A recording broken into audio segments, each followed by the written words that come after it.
একটা প্যান বসিয়েছি। তো এই প্যানটা এবার একটু আমি তেল ব্রাশ করে দেব।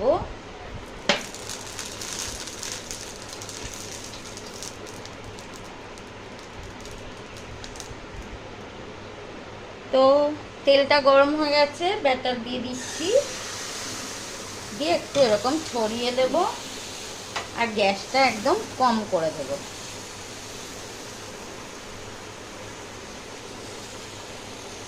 এইভাবে একটু ছড়িয়ে দেব। এবার দিয়ে দেব এই সুজিটা।